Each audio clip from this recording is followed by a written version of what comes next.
real threat, the coronavirus, is about to impact this country in ways we have never seen before. Outbreak. It's a very fast-moving situation. A dramatic increase in coronavirus cases in Italy. We are urging Americans to not travel to the areas in Italy. Mexico reporting new infections as well. Nervous investors prepare for more uncertainty. The fastest correction the stock market has ever seen. Asian trading is underway. U.S. futures are now moving, giving us the first indication of what's ahead. Oh, there will be more cases, there's no question. We're also live in Washington as the government prepares for the worst. More companies and conferences cancel their slate of meetings. You think some of these companies perhaps are overreacting? Not necessarily. Airlines adjust schedules and call off flights. We are here tonight to bring you the very latest.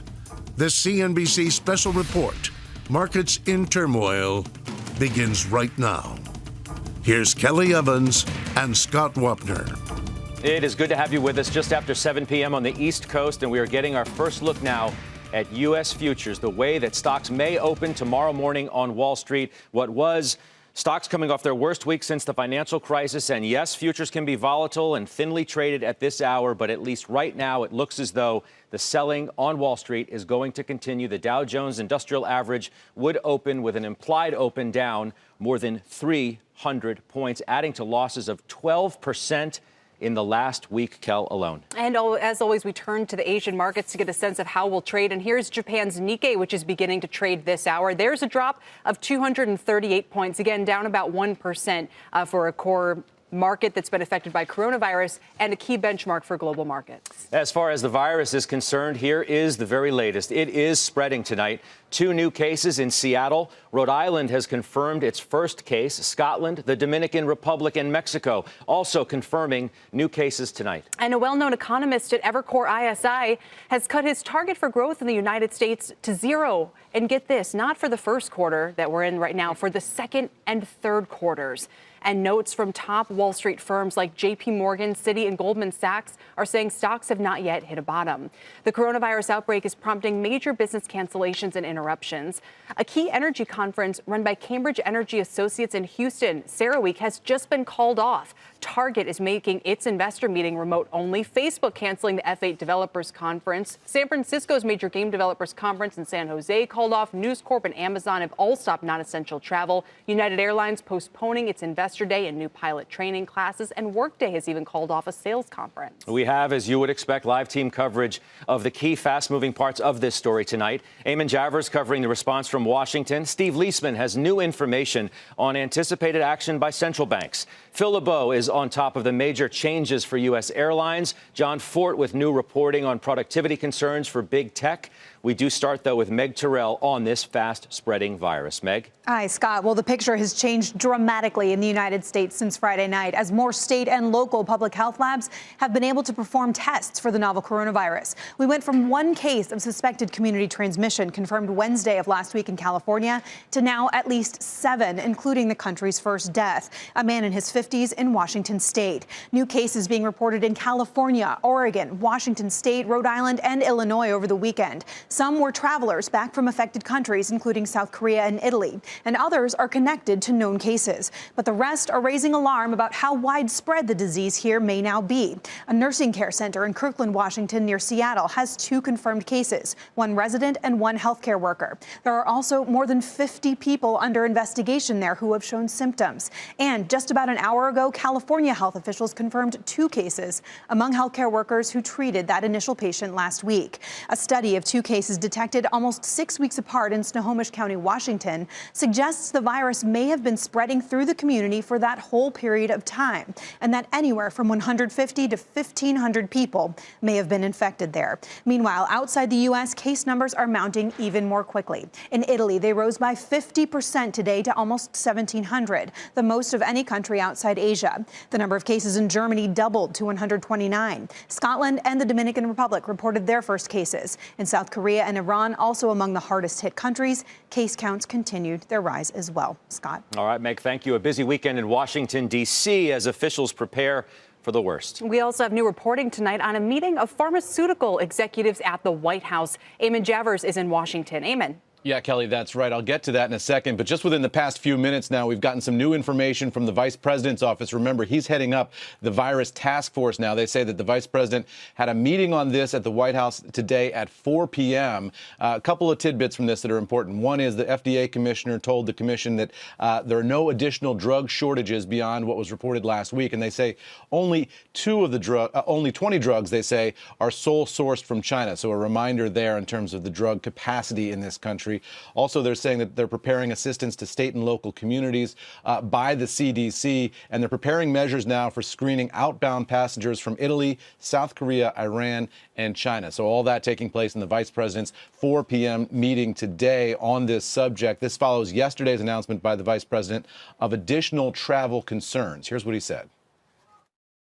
The president today has authorized the State Department to increase the travel advisory for Americans to level 4. We are urging Americans to not travel to the areas in Italy and the areas in South Korea that are most affected by the coronavirus. And we are expecting that pharmaceutical CEO event at the White House tomorrow. Just within the past couple of minutes, getting new details on that as well from a senior administration official who tells me that event will take place at 3:15 p.m. tomorrow. About 8 CEOs will participate in it. They say the purpose is to pursue progress on vaccination. So the idea here is that the president, by bringing all these pharmaceutical CEOs together at the White House, can get their heads together on this problem and sort of urge the entire industry to really focus here, and he can get the latest information from them on how soon they think they might have a vaccine, guys. Back over to you. Okay, Eamon, stay right there because Meg Terrell has also done some reporting, Meg, on this pharma meeting tomorrow. And what have you found? Yeah, so we are starting to find out who some of those 8 are, and I actually didn't even know that there were 8, so that's great reporting, Eamon.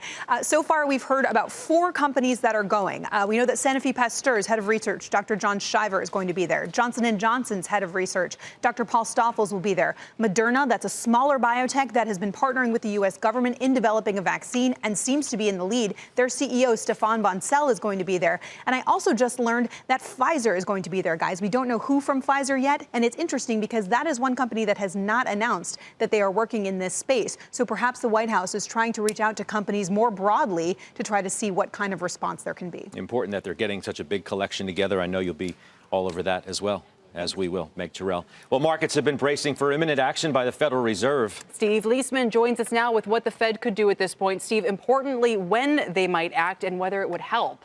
You've also been reporting, I should add, on some concerns, which we mentioned off the top of the program, about Goldman Sachs saying this virus could impact the American consumer more than we thought. Yeah, that's right, Kelly. What began as a concern about supply disruptions from China has now become a worry about how the coronavirus could impact the U.S. consumer, the stalwart of the U.S. economy. Goldman Sachs writing in a note to clients this weekend, there is an increasing likelihood, quote, that shortages of consumer goods from China will weigh on the U.S. consumer spending growth in the spring. Those types of concerns have led markets to count on the Fed to cut interest rates deeply over the next several months and increasingly to forecast emergency cuts. That is, before the Fed's next scheduled meeting on March 18th.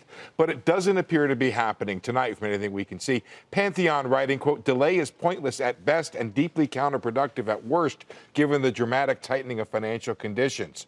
The market now sees the Fed bringing down its benchmark overnight lending rate by a 0.5 percentage point by or during the March meeting and by another 0.5 point throughout the year. So that would be a full 1 percentage point decline in interest rates, with some forecasts that it could even go to 0, as he has done before and throughout the crisis. The president urged the Fed yesterday to make those cuts.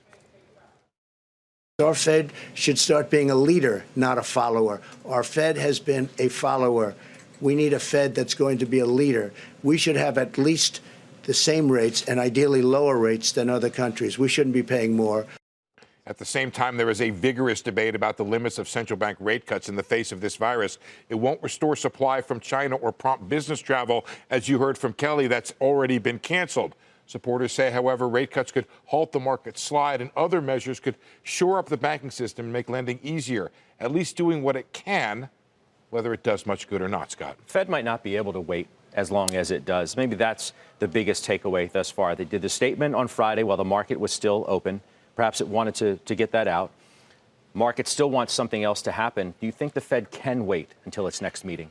Can I answer that slightly differently and say I think the Fed wants to wait? I think the Fed would like to see how far it actually spreads, how deeply it's embedded in the economy or in the nation here, and would like some data with which to make that call.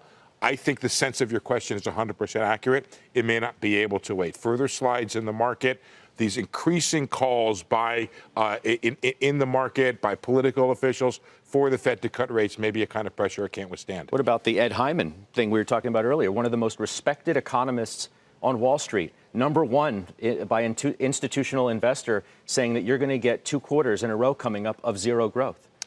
What does he see that the Fed's unsure of? I think that most people I'm reading right now do not know and say it is a folly to try to forecast even beyond this quarter. His certainty, I mean, Ed is a smart guy, but it's not shared by others. The idea that, hey, look, there are still potential positive outcomes here. That, I mean, increasingly it seems like those are more optimistic than they are realistic. But it's still possible this thing remains contained within the United States and we deal with a supply disruption. If we deal with a quarantining, hunkering down, people not doing massive numbers of things for several quarters, that does change the game, and Ed will be proven correct. Not just that, even whether there's 2 aspects of this. One is, will it be as bad as he's saying? Will it be zero? And then the other one is, the Fed is not the only response we could have here. In some ways, they're the backstop. The first response, and perhaps the more tactically efficient one, could come on the fiscal side. There could be some measures we've talked about, Steve, aimed at helping small businesses make sure if they default on some loans, that they get some wherewithal to keep going for that. Korea, I think, is doing something on the rent side. I mean, in the absence of anything like that, it will have to be the Fed, but they shouldn't necessarily be the first one to step up here. You're so old-fashioned. The idea of a fiscal policy response, that's the way we used to think of things. Now, like Pavlov's dogs, we're conditioned to say, oh, the Fed ought to act, when in fact I think there's a very good argument that the first line of defense ought to be the fiscal side, ways to target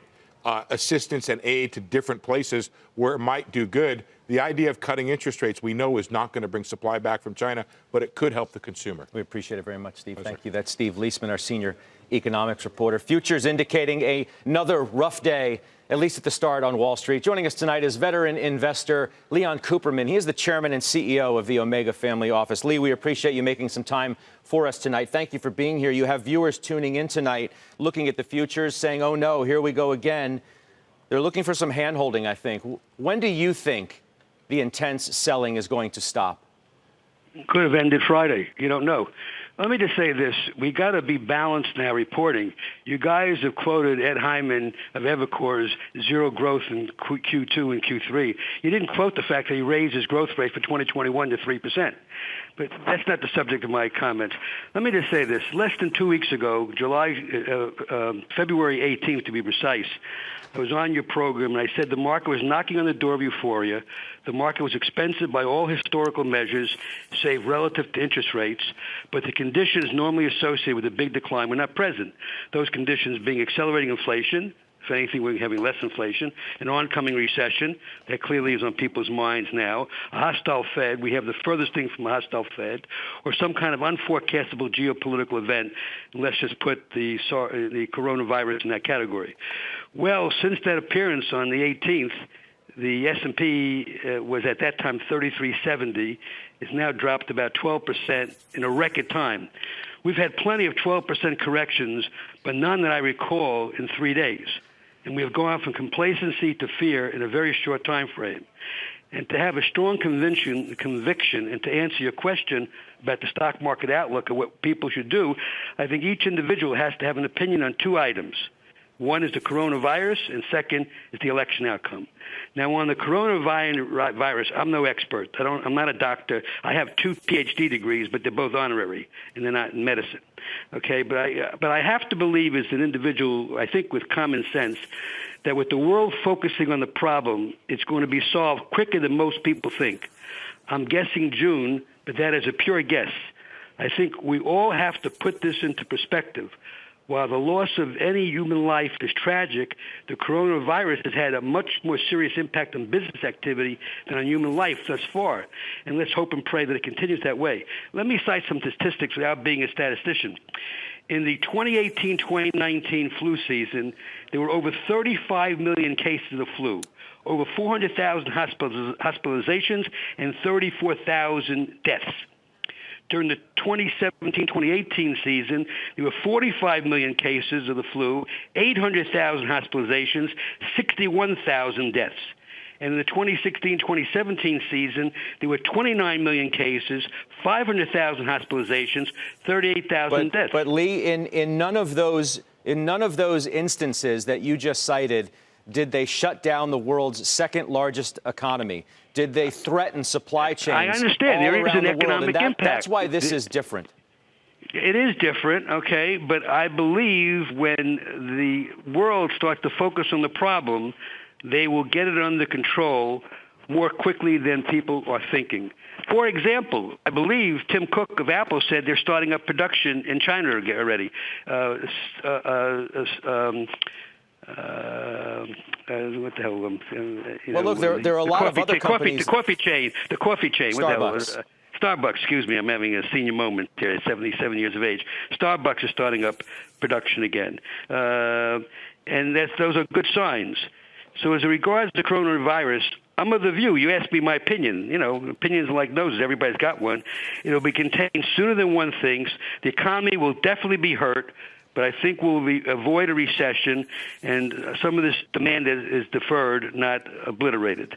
On the recession issue, I would observe that consumer income is strong, confidence is reasonably high, interest rates are exceptionally low, and they're going to go lower, which makes it very advantageous to refinance your mortgage and basically very positive for housing. Low oil prices are a big benefit to the consumer. What if, though, Lee, this does get worse before it gets better, and I'll get to that. Give me a second. And it changes consumer behavior, what has been the pillar of the economy. Then you have a recession, okay? And if you have a recession, basically a typical recession is a year of contracting GDP about 2%, peak to trough, basically, and the market drops 25% from the high. And so that 25% off the 3,400 high would take it down to 2,550. I wouldn't say that's impossible. Let me go on, and I would say that I was just saying a moment ago that some of the positive factors: consumer income is strong, confidence is reasonably high, interest rates are exceptionally low. And they're going to go lower. This is going to help housing, refinancing of mortgages, put money in the consumer's pockets. Low oil prices are a big benefit to the consumer. We have 80 central banks easing moves since last May, and more are likely. China has eased 34 times since the virus started, from rate cuts to tariff cuts to easing credit to increasing government spending. So in sum, as regards the virus, call me an uninformed optimist that is long on common sense, okay? So that's my view of the virus. If you believe it's going to be out of control and we're going to be in a recession, step aside because the market will go lower, okay? Second, what do I know is the politicians have to start acting like adults, work together, and stop the finger pointing. And that goes to the press as well. Be responsible in your reporting. On the election issue, I firmly believe the country is not prepared to elect a communist or a socialist. And I'm referring to. I know who you're referring to, and I honestly I don't want to go there right now. No, I don't want to go. I said there are two things that are bothering the market. One is the coronavirus, and second is the political outlook. Sure, okay? I certainly think that the virus is what's gripped investors, and certainly is no question the bulk about it. Of the selling. When they get finished with the virus, they'll go to politics. And let me do this. Let me give you a constructive suggestion, if I may. While the Fed is likely to cut rates, that is not my recipe to deal with the problem. On December 24th of 2018, I wrote the chairman of the United States Securities and Exchange Commission, Jay Clayton, explaining the negative fallout from the quant traders that are roiling the markets, and we should reinstate the uptick rule to slow them down. They buy strength, they sell weakness, and they know everything about price and nothing about value. This volatility is scaring the public. It's ultimately going to raise the cost of capital to business. It can affect consumer spending, jobs, tax revenues, etc. 50 to 100-point swings up and down in 30-minute time frames make no economic sense. Why don't they reinstate the uptick rule? The president should stop leaning on the Fed. Chairman Powell knows what to do. He's done a very fine job, okay? Let the Secretary Mnuchin, President, get him on the phone and call Jay Clayton and ask him, what do we lose by reinstating the uptick rule? What do we lose? Who gets hurt by that? Lee, I'm going to ask you to sit tight. We're going to take a quick break. We're going to come back. I do want to lean on you and all of the history you do have in the markets, what it's taught you about investing in times like this, in climates of fear like the one we are in right now. We'll do that after the break.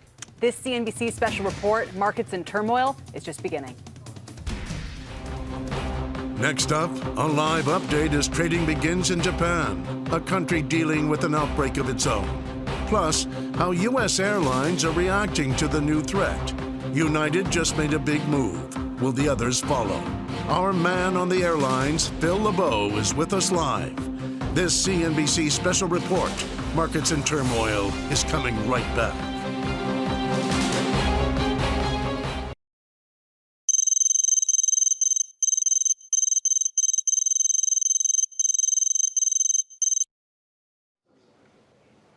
Welcome back. We are focusing in on the 10-year yield, which just hit a record low this evening. It's on your screen there, 1.103%. We had never seen it go below 1.3% until this past week. Even as futures have stabilized, the Korean market has turned green, but the 10-year note is seeing no relief this evening, 1.1. Let's get to Sherry Kang. She's in Hong Kong. She's got more on the Asian markets for us at this hour. Sherry?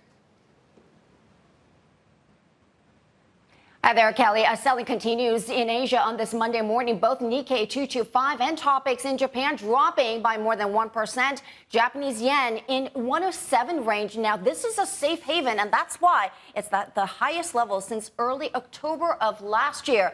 Deep selling happening in Australia and New Zealand. South Korea turning negative after a positive open this morning. Remember, the government there is crafting an extra budget for the coronavirus impact. Back to you. Sherry, thank you. Sherry Kang. U.S. stocks have shed nearly $4 trillion in value over just the past 6 days. Let's bring back in veteran investor Leon Cooperman. He's going to talk what history has taught him about sell-offs like this. But, Lee, I'd be remiss if I didn't ask you your reaction to what we're witnessing in the bond market with these yields, which continue to drop and set new record lows. The 10-year tonight at 110. Can stocks stabilize as long as yields keep falling? Well, the market is basically anticipating further Fed moves. And basically, the bond market's got it right in that respect. But I would just make a comment. I made this comment on February 18th, actually, on your program. I said if the bond belongs at 1.5 or 1.2 or 1.1, whatever it is, you make 4 or 5% in the stock market a year. You don't make 15 or 20%. And the day I was on the program, the market was up 5% year to date. We've now gone under 110, so it just gives you a kind of idea of the fear that's in the market. Well, let me ask you a question. A 5-year bet, would you rather own the 10-year government bond yielding 1.1%? Would you rather own a common stock that now on average yields 2.2%? I think it's a no-brainer. Right. It's a no-brainer. I want to get back to what I said before because I think we didn't give it enough time. We have to revisit. If you ask me, cutting the rates or reinstating the uptick rule, I'd say reinstate the uptick rule. Rates are already low enough. Rates are not an impediment to companies to invest and do things. Okay? The uptick rule was instituted in 1938 in response to the abuses that occurred during the Great Depression. It served us well for 70 years. For some unexplainable reason, they eliminated it in 2007. That gave rise and aided and abetted a lot of these quantitative trading systems, which basically exaggerate moves up and down. Okay, in the last half hour on Friday, the S&P moved like 100 handle points. That's it's not related to economics. Now, if and it's as simple as that. So what does the SEC lose by announcing they're going to go to a 30, 60, 90-day trial period to reinstate the uptick rule to see what effect it has on markets, whether it makes markets more orderly? What do they lose? You've mentioned many different historical markers tonight. Prior sell-offs in the market. You're talking about the uptick rule back to the time of the Depression. Tell people. One thing that is the only look relative to past bottoms I'm aware of, the market's still very expensive. The one place that's extraordinarily cheap is relative to interest rates. Okay, that's the bugaboo. If you look at price to book, where the market bottom, dividend yields, things like that, we're very far away from those benchmarks. Okay. Where we're not, if you start booking at interest rates, the spread between dividend yields and the 10-year government bond is at a historical favorable level relative for the equity market. And so, you'll have to wait to see how this plays out. I don't think interest rates belong at these levels. They're essentially screwing the saver. How do you retire? Let me ask you a question. You're going to work very hard for the next 40, 50 years. Okay, when you go to your financial planner and you ask him, well, what can I assume I'm going to earn on my $2 or $3 million of savings over a lifetime, which is a high number for the average person, and he says to you, you're not going to earn anything of consequence, you can't afford to retire, you got to keep working. Well, that also limits the ability of the young people to enter the labor force if the older people don't retire because they can't afford to retire. So I don't think we're doing anybody a favor by having these interest rate levels. I think we would be doing the right thing by reinstating the uptick rule. Lee, and your insights are valuable. I'm afraid I've got to leave it there. We have a lot we still want to get to in the final half hour of our special program tonight. Good luck to all the viewers. Don't be on margin. Just know what you own and be patient. Good words of advice. Lee, we'll talk to you again soon. I know that we will. That's Lee Cooperman joining us tonight on the phone. Here's what's coming up next in the CNBC Special Report, Markets in Turmoil. Straight ahead, Big Tech's plan. See how they're trying to keep their employees from spreading the virus. Will it be a model for the rest of the country? Plus, correction course. What last week's violent action on Wall Street is telling top money managers about the week ahead. And big moves from U.S. airlines tonight. This CNBC Special Report, Markets in Turmoil, is coming right back.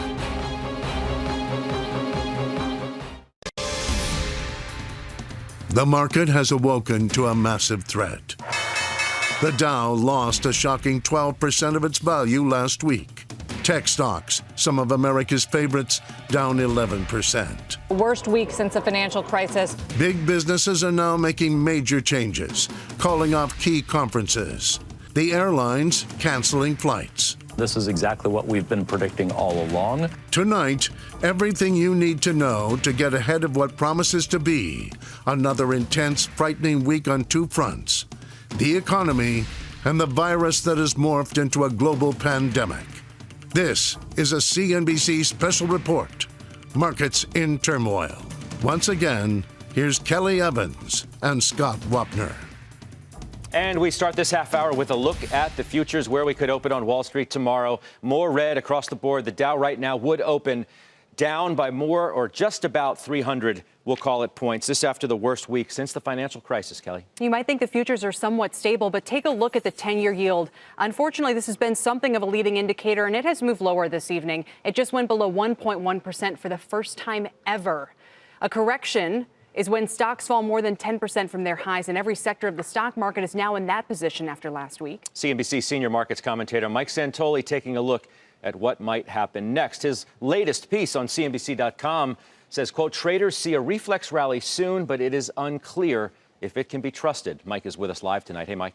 Yeah, Scott, and it's not just this correction where those powerful rallies that sometimes come after an intense decline are not necessarily trustworthy. That's the nature of these very sharp pullbacks. Take a look at the S&P 500 over the last 3 years to put this drop in some kind of context. We've been talking about this is the fastest 12% loss in history, measured history, essentially.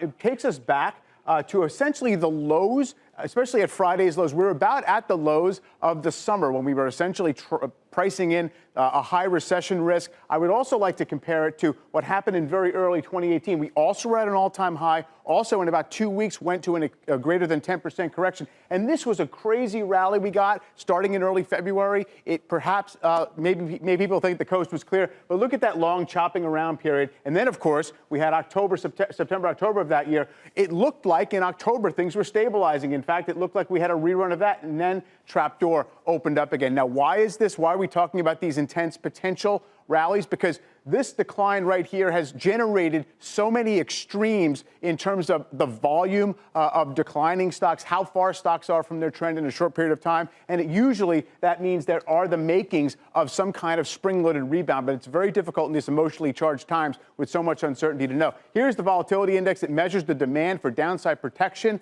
in S&P 500 index options. This rush above 40 is certainly extraordinary. We're about 49 on Friday at the highs. Normally, when the market is attempting to make a low, you see this very sharp spike and a quick decline from there. It doesn't usually spend a lot of time up here, But until it does start to decline and suggest that the fever has broken, it's usually a fairly treacherous market, guys. That's the setup we have going into this week. You also, Mike, have said in this column that the first major bounce you get off a correction like the one we've had rarely holds. It rarely holds. Now, sometimes it can even recover, who knows, half the total losses that we've experienced to date. But usually it requires some kind of testing process. I do think one of the absent elements right now is time. The outlook has changed so radically, so quickly, the market hasn't had time to necessarily prove that it can be resistant to the incremental, perhaps bad news that we're going to get. Yeah. Something to keep in mind if you see stocks reverse their early losses, at least like it looks on Monday, and have a gain. For sure. Doesn't often hold. Yeah, Mr. Santoli, we appreciate it. Well, some airline stocks suffering the biggest losses last week. Shares of Delta and United Airlines down double digits. American Airlines plunged more than 30%. The overall sector struggling with major events and conferences being canceled worldwide. Our Phil LeBeau live in Chicago tonight for us. Phil. Scott, the airlines are moving quickly to adjust to rapidly falling demand, both here in the United States, but more importantly, overseas. We say more importantly because that's a lot of those corporate travelers who are not going on these trips, whether it's to Europe or to Asia. Today, American waiving change fees for tickets, all tickets, including here in the United States, that are bought between now and March 16th. The American ticket changes must be made 14 days in advance. As you take a look at shares of American, remember, it also suspended its Milan service through April 25th.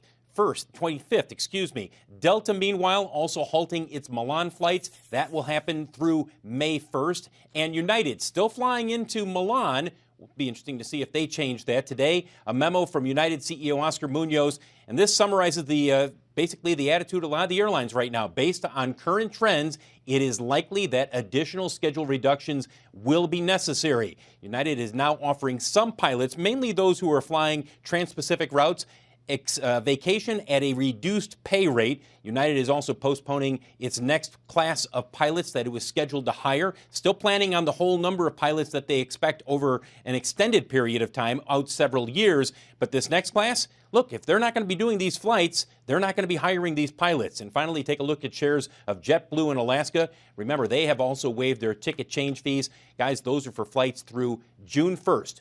Do not be surprised if this week we see more airlines doing what American said it was doing today, and that is waiving ticket change fees, cancellation fees for all flights, not just internationally, but also here in the U.S. All right, Phil. And again, these airline stocks, some of the worst in the market last month. We appreciate it.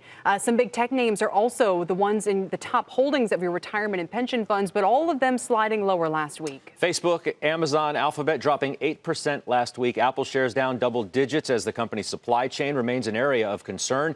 Even Microsoft, one of the only stocks to close up on Friday, was down 8% for the week overall. Take a look at chips as well. Hit hard. AMD, Intel, NVIDIA, all getting crushed.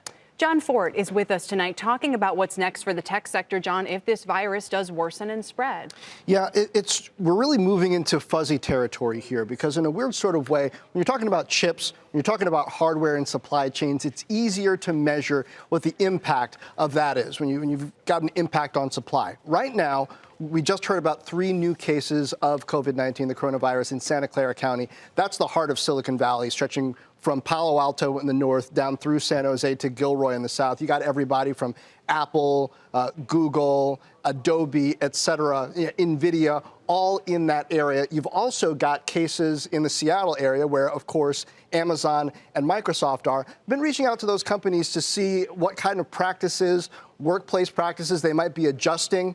No really clear word yet. And you might think these are tech companies, so they can do video conferencing.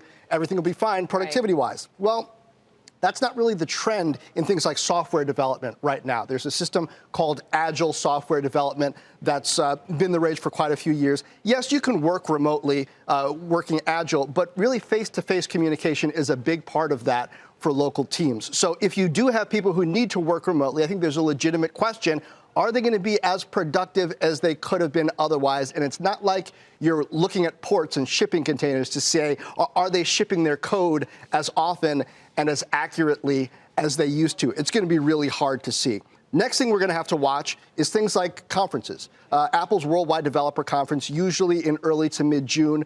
Google I/O, their developer conference around Android and other things they do, usually in mid-May. You can say, oh, these are conferences, they don't really matter. Well, these are the times when these companies, these major platforms, are getting in front of developers, their most important developers, and say, here's the future. Here's how we want you to code. Here's how we're going to help make you more productive and sell more software to your customers. If they don't do that, if they can't do that, what happens? I don't know. Yeah, maybe they can do a video conference, but again, that's not how this group of people is used to working. Yeah, point being, we often think about manufacturing and the loss of production there and the way it would hurt the economy. Even though software, it's a little bit harder to see, the impact will still be felt, won't it? It will indeed. And, you've already mentioned the Game Developer Conference, not happening right now. They're pushing it out to summer. There are some important platforms that are launching at the end of the year. New PlayStation, new Xbox. Developers want to do their best work for that stuff. That's real dollars and cents. That's going to be happening in the holiday season. If they don't get the best information, what happens? I don't know. Any chance they're delayed, you think? I don't think that you're going to delay something like a major console launch over something like this. You might not have the number of units out there that you want because of manufacturing issues, should those persist, but too early to say. Unless you can't test it the way you otherwise might if it's an actual product you need to hold and touch and mess around with. John, thank you. That's John Fort. This CNBC Special Report, Markets in Turmoil, is coming right back. When we come back, the city that's become the American epicenter for the coronavirus, Seattle. We're there live tonight as cases jump.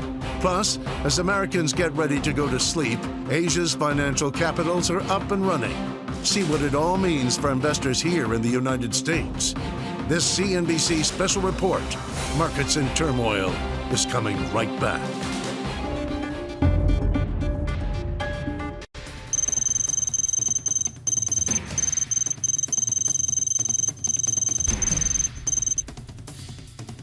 Welcome back. Australia's powerful mining industry under threat from this virus. Will Kalouris is standing by in Sydney for us tonight with more on that and the Nikkei, which is now trading in Japan. Will?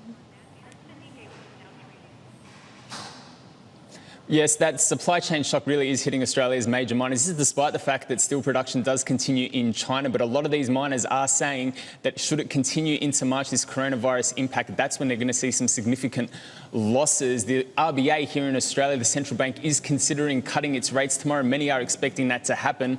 But in terms of Japan, there's going to be no such luck when it comes to the central bank. Then, if you look at the charts, they're off the Nikkei by almost 1.5% today. So it is going to be something to watch whether we do see this weakness pervading throughout the rest of the session when it does come to Japan. Back to you guys. All right, Will, we appreciate it tonight. We are closely monitoring the spread of the coronavirus across the U.S. The growing epicenter of the outbreak seems to be Washington State, which reported the nation's first death from the virus. Our Scott Cohn live with us tonight from Kirkland, Washington, just outside of Seattle. Scott?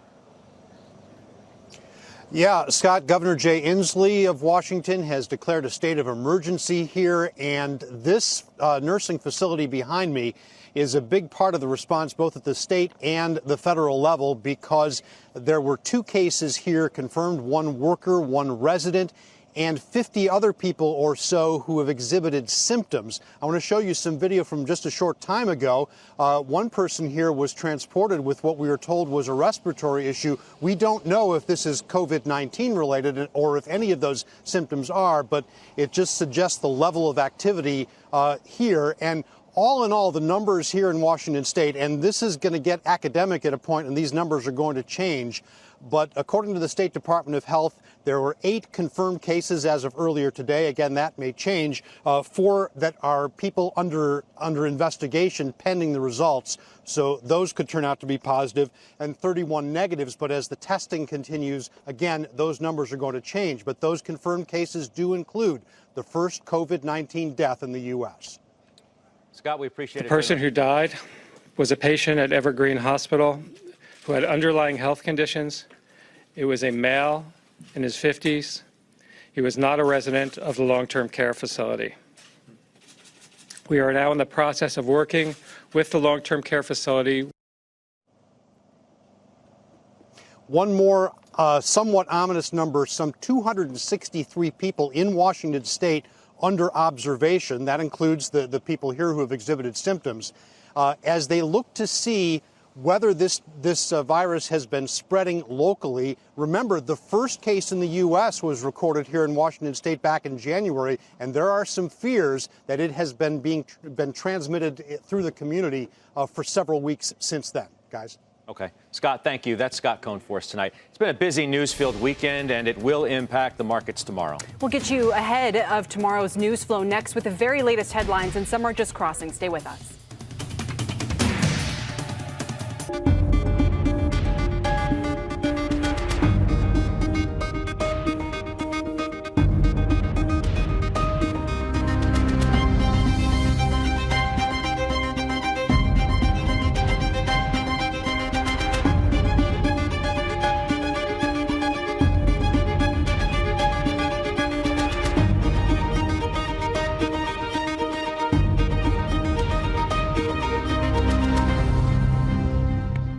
Welcome back. Here's how the U.S. markets are shaping up this evening ahead of tomorrow's first trade and after an awful week.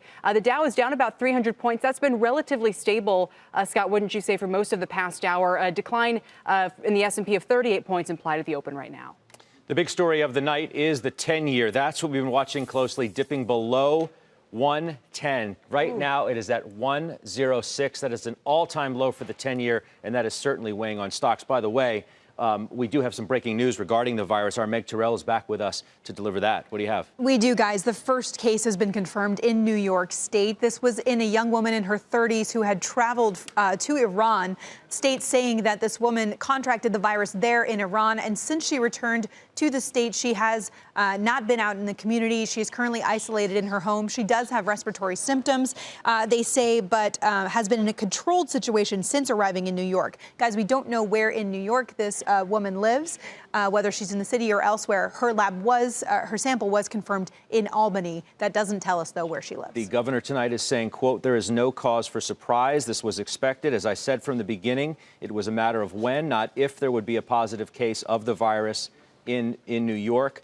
There is no reason for undue anxiety, says the governor. The general risk, he says, remains low in New York. We are diligently managing the situation and will continue to provide information as it becomes available. That's the latest from New York Governor Andrew Cuomo, the first confirmed case of the coronavirus here in New York State. Mike Santoli here. Just a final comment, Mike. The interesting thing is futures did not go much lower on this, although the 10-year yield did slide. That's right. And so the futures essentially stable and also holding well above Friday's early lows, perhaps tells you we built up a little bit of an expectation we're going to get negative headlines. Now, the stock market has not been able to bottom much until bond yields do. We'll see if that pattern continues.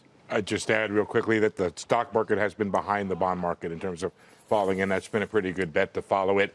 Two things I'm watching, which is the global central banks responding, and then there's data. We're going to maybe get a manufacturing data out of China this evening, and tomorrow we get U.S. manufacturing. Perhaps some impact of the coronavirus. Early days yet, but might see the first signs in data this week. So what matters more to the Fed at this moment, dropping stocks or dropping bond yields? Dropping stocks. Dropping stocks has an economic impact that dropping bond yields do not. Now, speaking of the drop in bond yields, the 10-year yield just went to 1.05% this evening. Again, we were not below 1.3% in history until last week, so this has been a pretty sharp move lower. For up-to-the-minute updates all night long, please go to CNBC.com. Now, we thank everybody here for being with us on this Markets in Turmoil special. We'll be live at 5 a.m. for Worldwide Exchange. That's it for this evening. I'm Kelly Evans. I'm Scott Wapner. Have a great evening. We'll see you tomorrow. Shark Tank is next.